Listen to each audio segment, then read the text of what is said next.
కొంతమంది నిద్దట్లో ఎప్పుడు చూసినా పళ్ళు కొరుకుతూ ఉంటారు. అసలు ఈ సమస్య రావడానికి కారణాలేమిటో వివరిస్తారా అండి? అలాగేనమ్మా. ఈ పళ్ళు కొరికే సమస్య కొంతమందిలో రాత్రి చూస్తూ ఉంటాం. కొంతమందికి పగలు కూడా ఉంటూ ఉంటుంది. అదే కొంచెం తక్కువగా ఉంటూ ఉంటారు. అయితే ఈ పళ్ళు కొరికే సమస్యను మనం చూసినట్టయితే ప్రపంచవ్యాప్తంగా ఎక్కడ వీళ్ళకి లేదు, ఇక్కడ లేదు అనడానికి వీలు లేకుండా మొత్తం అన్ని దేశాల్లోనూ మనకి లక్షణం కనపడుతూ ఉంటుందన్నమాట.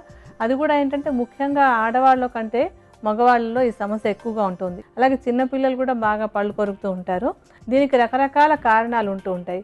ఒకటి ఏంటంటే కడుపులో పురుగులు అన్నీ ఉన్నట్టయితే కనుక చిన్నపిల్లల్లో ముఖ్యంగా ఈ పళ్ళు కొరకడం అనేటువంటి లక్షణం మనకి బాగా కనపడుతూ ఉంటుంది.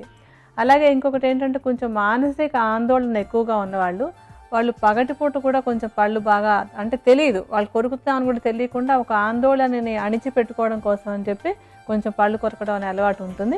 అది రాత్రిపూట కూడా ఎక్కువగానే కనపడుతూ ఉంటుంది అనమాట. ఆ తర్వాత ఇంకొకటి ఏంటంటే మద్యపానం చేసే వాళ్ళలో మనం గమనించినట్టయితే ఈ మద్యపానం చేసే వాళ్ళలో ఈ పళ్ళు కొరికే సమస్య బాగా ఎక్కువగా ఉంటూ ఉంటుంది.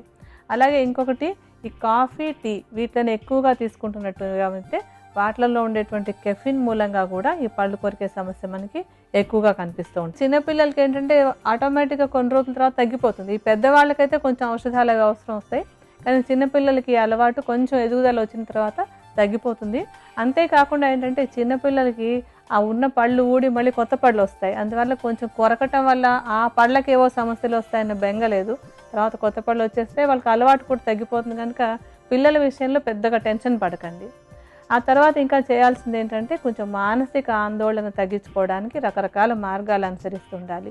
అందులో ఏంటంటే మీకు మనసు ప్రశాంతంగా ఉంచుకోవడానికి రకరకాల మార్గాల్లో ఒకటి చక్కటి సంగీతం వినడం కానీ, ఏదైనా మంచి పుస్తకం చదువుతూ ఉండడం కానీ, ఏదైనా చిత్రకళ కానీ, లేకపోతే ఇంక ఇవన్నీ ఏమేం చేయలేమండి మాకు అవన్నీ చేత కావంటే చక్కటి మంచి సినిమా చూసుకోండి, అదైనా ఆనందంగా చేయొచ్చు కదా.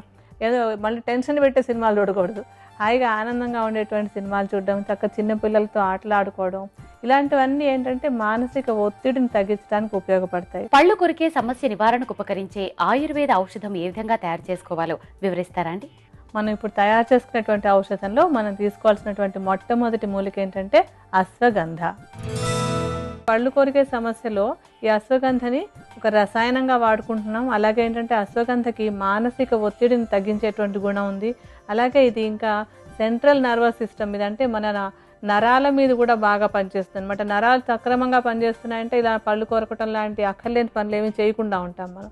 అందుకని అన్ని రకాలుగాను ఉపయోగపడుతుంది కనుక అశ్వగంధ చూర్ణాన్ని మనం ఈ ఔషధంలో వాడుకుంటున్నాం. అశ్వగంధ చూర్ణం చేసుకుని ఉంచుకుని సుమారుగా ఒక 50 గ్రాముల పరిమాణంలో తీసుకోండి. ఇప్పుడు మీకు చూపించడం కోసమని కాస్తంత చూర్ణాన్ని తీసి విడిగా ఉంచుతాను. ఈ ఔషధం కోసం నేను తర్వాత తీసుకోబోయేది ఏంటంటే బ్రాహ్మి. ఈ బ్రాహ్మిని కూడా మనం చాలా సార్లు రకరకాల ఔషధాల్లో వాడుకుంటూ వచ్చాం. ఈ బ్రాహ్మి కూడా ఇందాక నేను చెప్పినట్టుగా రసాయనంగా ఉండేటువంటి గుణం ఉంది. రసాయనం అంటే శరీరంలో ఉన్నటువంటి అన్ని పనులు చక్కగా జరిగేలా చేసేటువంటి గుణం ఉంది. అలాగే ఇది మానసిక ఒత్తిడిని కూడా చాలా బాగా తగ్గిస్తుంది. ఇంకొకటి ఏంటంటే ఇది మెదడుకి ఒక టానిక్ లాగా పనిచేస్తుంది. మెదడుకు టానిక్ లాగా పనిచేస్తుంది అంటే ఏమిటి, మెదడు నుంచి వచ్చేటువంటి ప్రతి నరాన్ని కూడా అది బాగా పనిచేసేలాగా చేస్తుంది. ఈ చూర్ణాన్ని కూడా ఒక 50 గ్రాముల పరిమాణంలో తీసుకోవాలి. ఇప్పుడు మీకు చూపించడానికి కాస్తంత ఔషధం తయారు చేసుకోవడానికి ఎంత చూర్ణం కావాలో అంత మాత్రం తీసి ఇందాకటి అశ్వగంధతో కలుపుతాను. తర్వాత జటామాంసిని తీసుకుందాం. దీన్ని తెలుగులో రుద్రజడ అని కూడా అంటూ ఉంటారు. దీన్ని ఏంటంటే దీంట్లో కూడా ఇందాక చెప్పుకున్నటువంటి గుణాలన్నీ బాగా ఉన్నాయి. చక్కగా మానసిక ఒత్తిడిని బాగా తగ్గిస్తుంది. తర్వాత నరాల మీద బాగా పనిచేస్తుంది. ప్రశాంతమైన నిద్ర పట్టేలాగా అంటే ఒక స్ట్రెస్ అది లేకుండా చక్కగా నిద్ర పట్టేలా ఉందంటే ఈ పళ్ళు కొరికే సమస్య లేకుండా ఉంటుంది. అలాంటి ప్రశాంతమైన నిద్ర రావడానికి కూడా ఈ జటామాంసి బాగా ఉపయోగపడుతుంది. జటామాంసిని కూడా బాగా చూర్ణం చేసి ఉంచుకోవాలి. ఈ చూర్ణాన్ని కూడా ఇందాక రెండింటిలాగానే 50 గ్రాముల పరిమాణంలోనే తీసుకోండి. ఇప్పుడు మీకు ఔషధం ఎలా చేయాలో చూపించడం కోసమని కాస్తంత ఔషధానికి కొంచెం చూర్ణం తీసి ఇందాక చూర్ణాలతో కలుపుతాను. ఈ ఔషధం తయారీకి కావాల్సినటువంటి 3 మూలికలు మనకు సిద్ధంగా ఉన్నాయి. ఈ 3 చూర్ణాలని ఇప్పుడు బాగా కలుపుకుందాం. ఇలా ఈ 3 చూర్ణాలని బాగా కలిపేసి ఉంచుకొని ఒక గాజు సీసాలో పోసి భద్రపరచుకోండి. అంటే మీకు సమస్య ఉన్నా, మీ ఇంట్లో ఎవరికైనా సమస్య ఉన్నా కూడా మీరు ఈ మందుని వాడుకునేందుకు అవకాశం ఉంటుంది కనుక చేసి భద్రపరచుకోవచ్చు.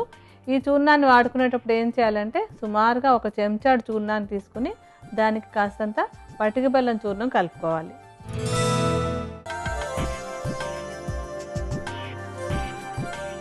ఇలా పటిక బెల్లం చూర్ణాన్ని కలుపుకొని రాత్రి పడుకోవడానికి ఒక గంట ముందు ఈ చూర్ణాన్ని మెల్లమెల్లగా కొంచెం కొంచెంగా చప్పరించి తీసుకోండి. ఎప్పుడు ఏంటంటే పటిక బెల్లం కలుపుకున్న చూర్ణాన్ని గటక్కున వేసుకుని గొంతులో పెట్టేసుకోకూడదు. అదేమవుతుందంటే బాగా ఉక్కిరి బిక్కిరైపోయి దగ్గు వచ్చినట్టు అవుతుంది. అలా కాకుండా కొంచెం కొంచెంగా నాలుకతో అద్దుకుంటూ తీసుకోవాలి. రాత్రి పడుకోవడానికి ఒక గంట ముందు ప్రతిరోజు ఇలా తీసుకుంటున్నట్టయితే కనుక మీకు ఈ పళ్ళు కొరికే సమస్య తగ్గడానికి బాగా ఉపయోగపడుతుంది.